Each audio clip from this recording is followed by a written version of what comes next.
Ya, halo, assalamualaikum. Meja Redaksi kembali hadir dan di episode kali ini tetap bersama saya Ahmad Sutraji. Dan kali ini kita akan membahas mengenai rukun Islam yang kelima, pelaksanaan haji. Seperti biasa saya nggak sendiri, di sebelah kiri saya sudah ada Kang Egun. Kang, sehat? Baik, sehat. Sehat, alhamdulillah ya. Semangat tetap ya. Semangat lah. Di kiri Kang Egun, di sebelah kanan ada Pak Farudi. Sehat apa? Alhamdulillah sehat. Oke. Kang Egun, ini Kapalnya belum botak, masih botak. ini saya izin ke Pak Farudi dulu karena kita akan membahas haji, membahas tanah suci karena beliau ini belum lama pulang dari tanah suci. Betul. Jadi masih diikuti malaikat, masih diiringi kebaikan-kebaikan lainnya. Amin. Dan kenapa pelaksanaan haji 2020 ini menjadi spesial dan menjadi atensi karena sepertinya kemungkinan besar akan berlangsung di tengah kondisi global, dinamika global dan juga konflik yang masih berlangsung. Jadi mitigasi harusnya tetap berjalan gitu kan, keamanan jemaah harus jadi yang utama. Betul. Jangan sampai ini pelaksanaan haji kali ini yang menjadi penyelenggaraan pertama oleh Kementerian Haji berjalan tanpa adanya perencanaan. Bahwa itu fatal. Jangan sampai terjadi. Betul. Kita coba gimana? Mas Fah terakhir ke sana, terakhir ke Makkah, ke Madinah, sempat melihat atau pengalaman-pengalaman seperti apa? Ya. Lihat rudal, Mas. Jadi gini, memang ketika saya berangkat sekitar 3 minggu yang lalu itu suasana masih tegang ya, belum sempat ada, itu sebelum ada perundingan yang kemudian gagal.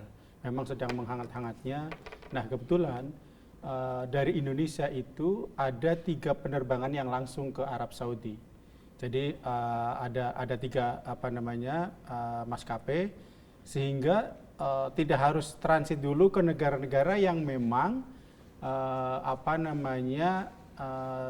ada serangan-serangan dari Israel, terutama ke wilayah-wilayah yang menjadi basis militernya Amerika.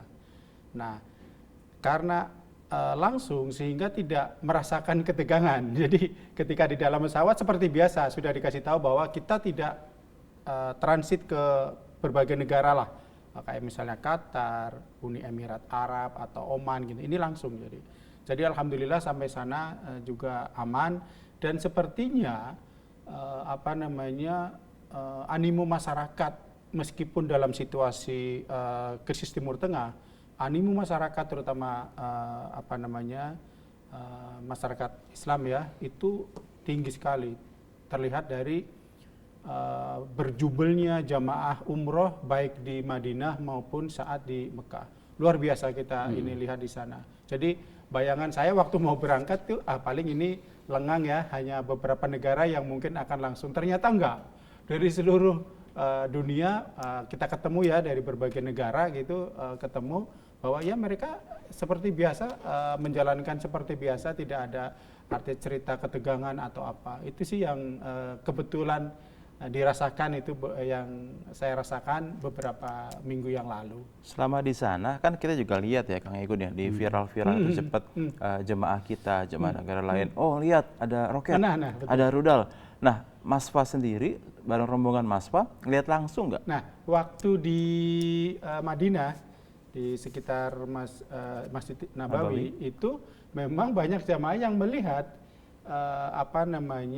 seperti roket. Apakah objek itu objek atau ya? Roket atau apa? Roket atau pesawat kita nggak tahu. Tapi objeknya seperti yang kasat mata itu seperti roket. Tapi kita tidak bisa memvalidasi apakah itu betul roket atau pesawat, kita nggak tahu. Tapi ada beberapa kali ya, kalau nggak salah 2 kali di saat yang hampir bersamaan di sore hari.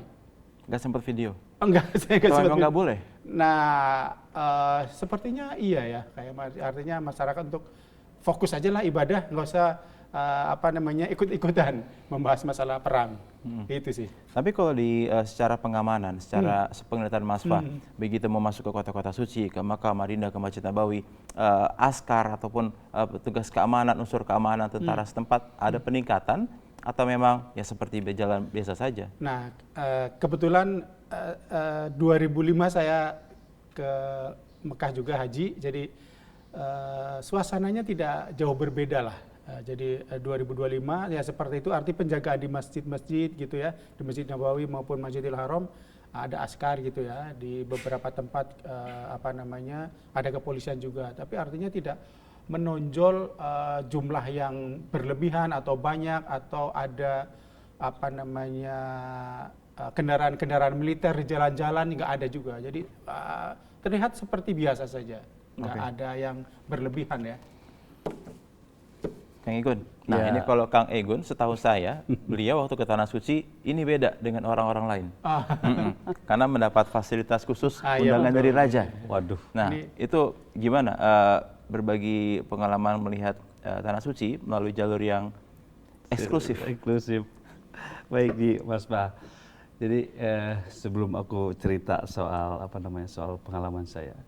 Jadi sebenarnya mudah-mudahan nih tidak ada dampaknya nih ibadah haji 2026 ini, karena Mekah dan Jeddah secara geografinya kan berada di barat, artinya berada di Laut Merah. Sedangkan krisis yang sekarang terjadi itu kan di Iran, di Selat Hormuz. Jadi secara geografi ketika ada peluru nyasar pun mudah-mudahan tidak akan nyampe di Mekah dan Jeddah, Mekah atau Madinah. Dan kita berharap bahwa Republik Iran pun kan Islam Muslim, artinya saya yakin dia tidak akan mengganggu perjalanan ibadah umat Muslim seluruh dunia, bahkan tidak akan mengganggu, kecuali ada oknum-oknum atau negara yang tidak senang umat Islam ibadah di Mekah atau di Madinah dengan provokator atau menyerang bom atau mengatasnamakan orang lain. Itu saya nggak tahu ya. Itu saya nggak tahu. Oke, pertanyaan tadi Ji, memang ibadah ke Tanah Suci ini kan kalau untuk para jurnalis kan ada dua maksudnya ada dua jalur lah. Pertama dulu Kemenag, sekarang kan Kementerian Haji dan Umrah. Ada lagi undangan kedutaan besar, ada lagi undangan kerajaan. Nah, alhamdulillah 2023 itu saya dapat fasilitas undangan dari kerajaan dengan fasilitas menurut saya tanda kutip super mewah lah, karena dari berangkat saja pembuatan visa itu cuma sehari. Jadi ketika data saya misalnya di hari Senin, Selasa visa udah. Ini ceritanya berarti haji jalur tol nih berarti. Jalur tol. Ya udah keluar tuh. Ya kan? Nah, 2 hari kemudian ya kan tiket dari ke kerajaan udah keluar juga kan. 2 hari kemudian. Di sana itu cuma dua minggu di sana. Nah, sampai sana pun ya fasilitas seperti undang-undangan orang-orang penting, misalnya presiden atau kepala negara dan lain-lain, itu di Jeddah. Kita ke Jeddah dulu. Nah, bedanya gini Ji, kalau di sana undangan kerajaan itu mereka sebenarnya punya kementerian media juga di sana. Nah, dia mengakomodir seluruh jurnalis seluruh dunia. Dari Irak, dari Iran, Afghanistan, Pakistan, India, semua jadi terkumpul. Misalnya ada 20 negara muslim, ada 30 negara muslim, ada 30 perwakilan jurnalis di situ.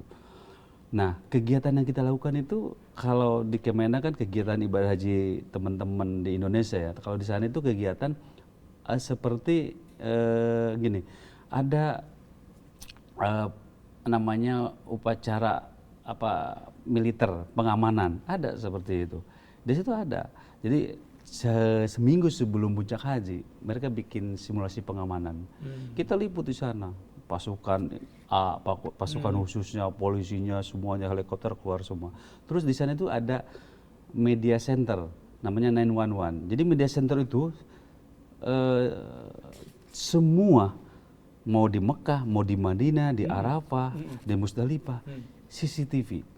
Sebenarnya kegiatan teman-teman di lapangan itu tercapture oleh semua CCTV. Jadi ada satu gedung itu, satu ruangan yang mengcapture semua jemaah haji yang ada di tempat-tempat tadi, tempat Mina, Arafah. Jadi kalau terjadi hal-hal misalnya kayak kejadian kemarin nih, jemaah terlantar, jemaah misalnya ada kerusuhan atau ribut atau misalnya ada hal-hal yang tidak diinginkan, itu petugas keamanan dari Arab Saudi itu sudah langsung melihat.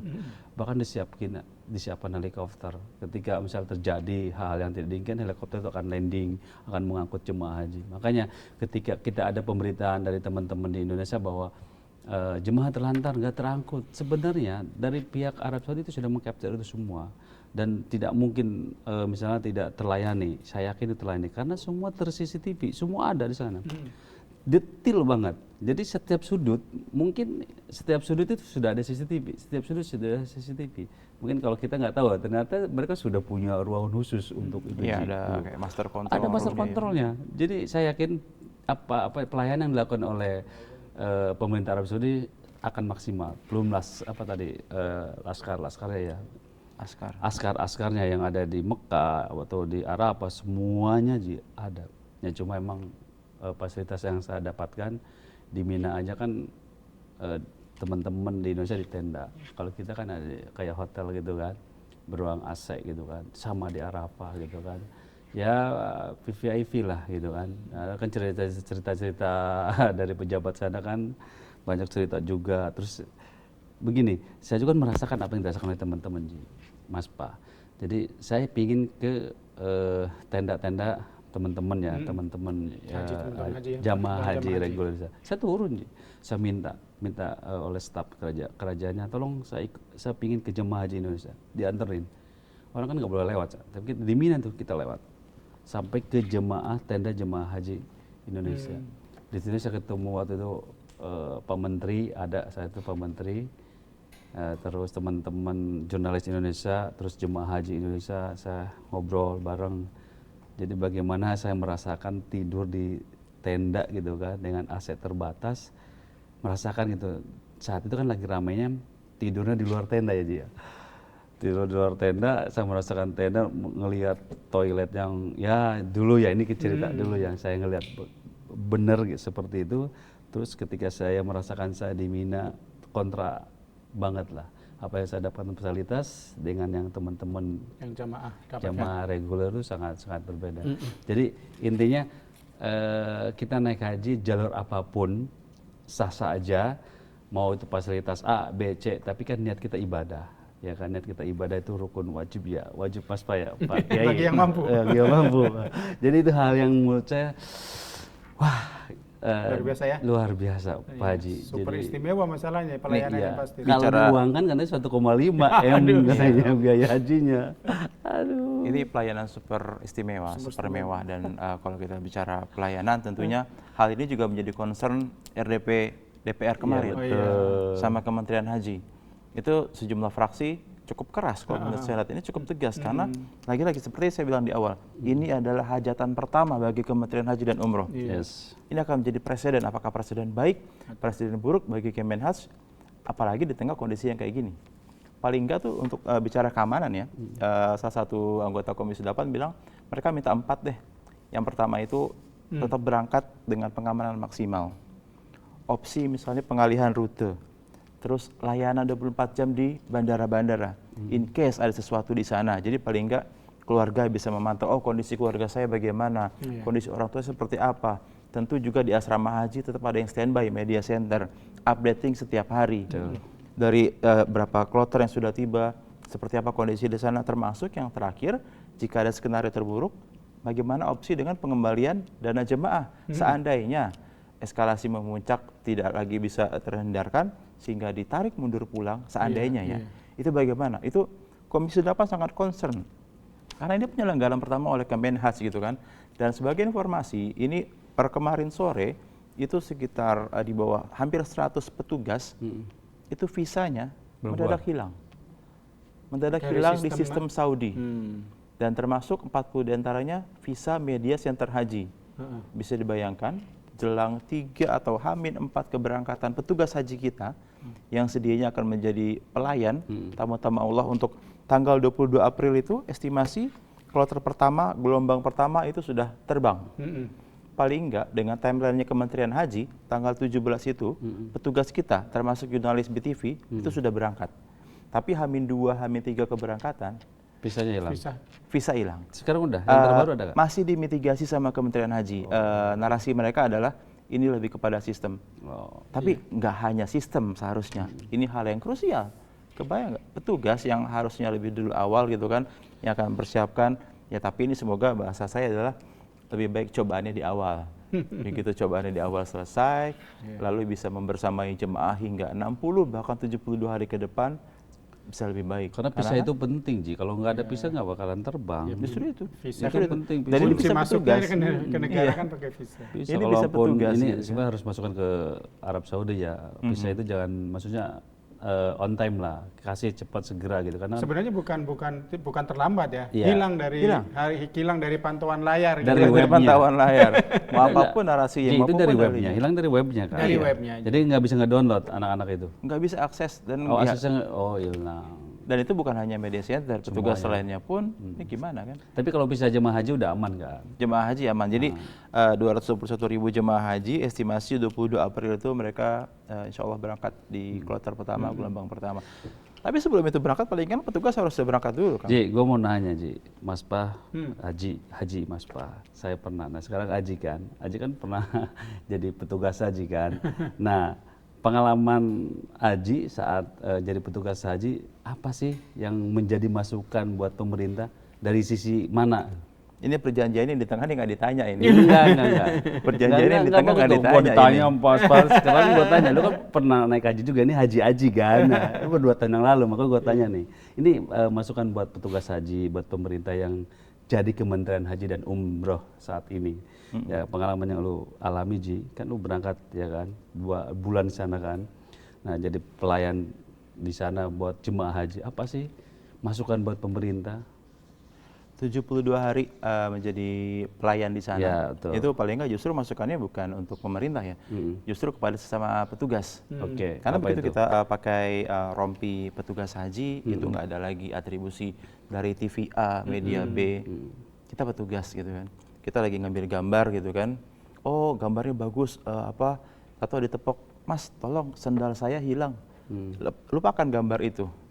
Kita lagi mau laporan live report gitu kan. Oke 1 menit lagi menuju studio. Mas saya kangen masakan Sunda, tolong diantar dong. Lupakan itu soal live report. Jadi memang mindset kita membersamai jemaah, namanya petugas.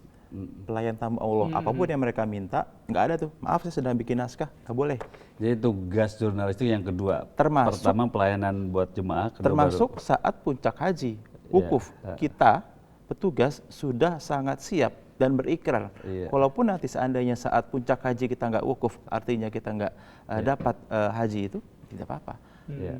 Gitu kan, karena namanya petugas gitu kan, kita sudah mewakafkan gitu kan diri kita untuk jemaah gitu.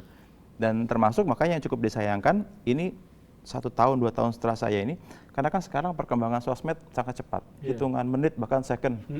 Jadi namanya pelaksanaan haji itu ada Arafah, Musdalifah dan Mina, itu kan Ar-Musna itu puncaknya haji. Ji, apa tadi pertanyaan gue itu, kata lu tadi bilang buat si jemaah kan masukannya. Enggak, justru buat petugas. Nah ini masuk ke petugas. Oh ya, petugas. Tapi Nah, buat pemerintahnya, dari pelayanan pemerintah saat lu ke sana itu gimana? maksimal. Udah bagus. Karena waktu angkatan saya Kang, itu pertama kalinya Saudi membuka diri setelah Covid.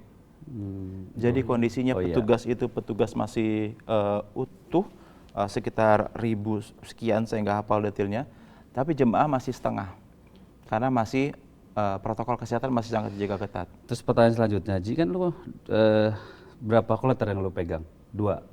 Enggak, itu Dua atau jemaah? kita nggak ada kloter-kloter. Oh, jadi all. Jadi dibagi, kalau dari petugas haji itu dia akan dibagi menjadi 3 daerah kerja ya Mas Fa ya. 1 daerah kerja Madinah, 1 daerah kerja bandara, 1 daerah kerja Makkah. Nah, daerah kerja Madinah ini yang paling datang lebih awal. Oke. Sebelum jemaah tiba, Sebelum ke Mekah, ke Madinah mereka dulu, datang ya. dulu. Datang dulu, jadi saat ini kan umrah sudah di stop ya. Umrah sudah di stop, Madinah sudah mulai sepi, Masjidil Haram sudah mulai sepi, steril persiapan haji. Petugas haji gelombang 1 daerah kerja Madinah tiba lebih dulu. Tuh. Itu menyisir dalam arti sesungguhnya, jadi kayak bawa checklist Mas Fa. Oke, saya kecek ke sektor 1, hotel A, ada berapa kamar, sekian. Ini nantinya buat katakanlah embarkasi Jakarta.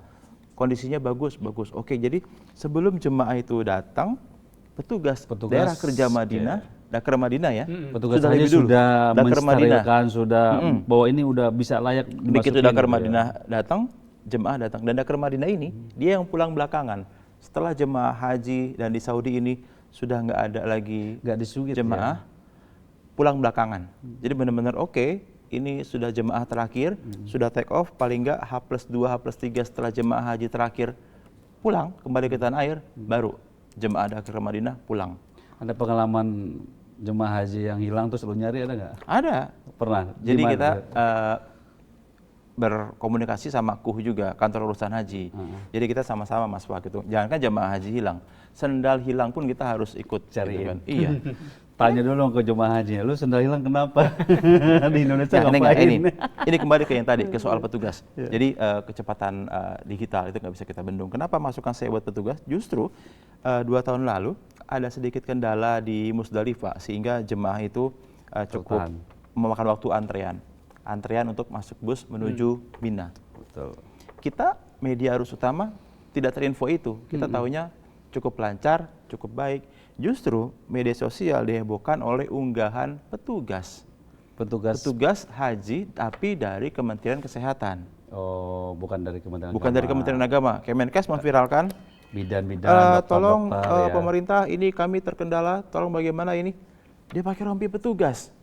Bagaimana seorang petugas yang harusnya menjadi garda terdepan, menjadi pelayan, dia memviralkan kondisi yang sebenarnya itu masih bisa dimitigasi, gitu kan.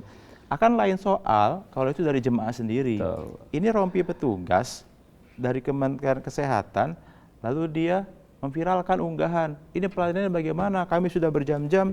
Jadi kan jadi kontraproduktif ya Mas Fa ya. Masukkan logik ke petugas, Iya. apapun yang terjadi di lapangan, mitigasi, Betul. selesaikan masa itu Selesaikan di dengan situ. kemampuan seorang petugas. Selesaikan Karena di sudah situ. dilatih di Indonesia kan, Iya. bagaimana Apalagi harus yang melayani. sekarang nih, Ya. yang tim kita sekarang bahkan semua media itu kan sudah ada penggemblengan Iya, apa kita sebut ya di barak Iya. hampir 2 minggu. Oh, jadi masuk barak dulu 2 minggu ya? Iya. Bukan tentara aja yang masuk barak berarti. Iya. Petugas haji pun masuk barak. Mm-mm. Supaya lebih ini lagi ya, lebih gigih lagi ya. Fisik pasti. Yang terpenting sama-sama di frekuensi yang sama. Jangan sampai hal-hal yang tadi kepanikan itu justru keluar dari petugas gitu kan. Gimana kita jemaah mau nanya sama orang-orangnya sendiri panik padahal dia petugas gitu kan.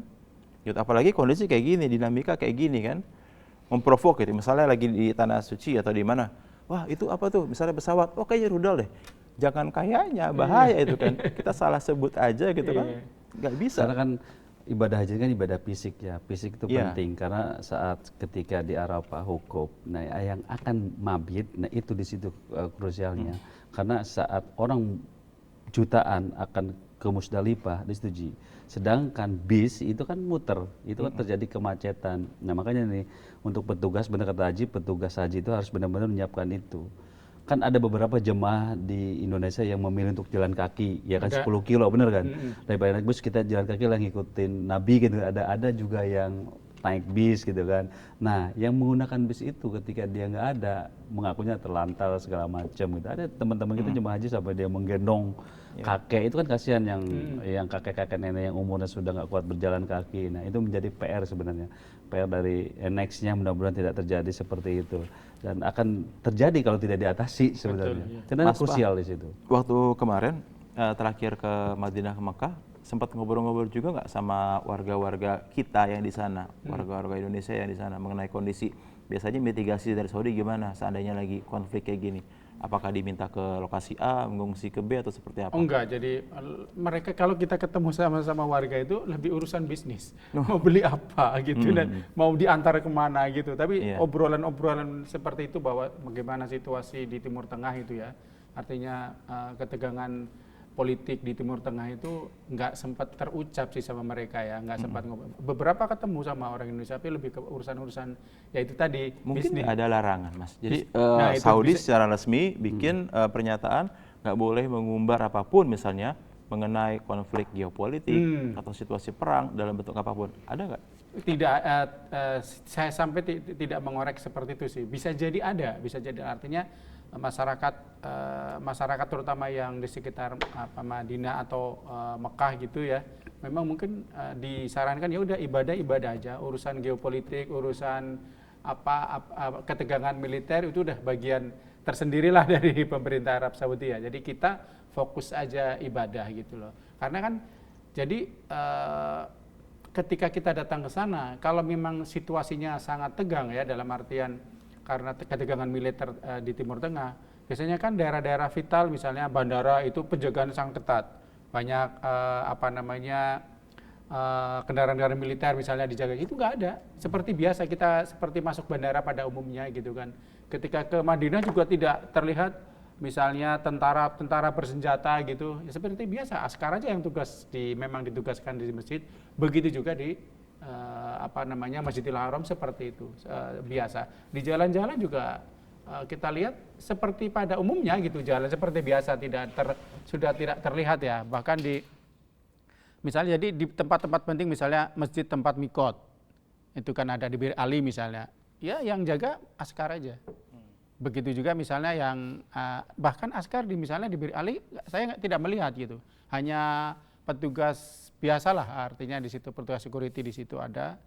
Terus kemudian waktu di Tanim juga begitu, tidak terlihat penonjol, dan tempat-tempat bersejarah misalnya kita berkunjung ke sana juga tidak terlihat mencolok ada penjagaan tentara dengan senjata lengkap, nggak ada. Jadi artinya sebenarnya situasi di sana bagi kita yang baru pertama kali datang tidak menimbulkan ketegangan bahwa ini sedang ada krisis krisis politik di Timur Tengah. Jadi mereka akan datang dengan situasi yang seperti biasa saja sehingga bisa beribadah dengan tenang gitulah. Ya walaupun misalnya bisa jadi artinya penjagaan tidak langsung di situ bisa juga sama pemerintah Arab Saudi ya, tetapi yang artinya di daerah-daerah yang menjadi pusat ibadah baik di Masjid Nabawi maupun Masjidil Haram gitu seperti biasa. Penjagaan tentara hanya memang untuk mengatur jamaah keluar masuk itu.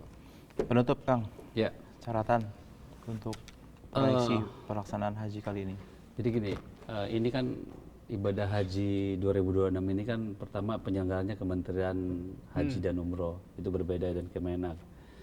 Mudah-mudahan dengan adanya satu kementerian yang khusus menangani ibadah haji ini, pelaksananya berjalan lancar, tidak ada hal-hal yang tidak diinginkan di saat puncak haji. Terus yang kedua, saran saya kepada seluruh jemaah haji Indonesia, siapkan fisik dan mental, karena ibadah haji itu bukan semata-mata kita ibadah, tapi harus kekuatan fisik yang harus disiapkan.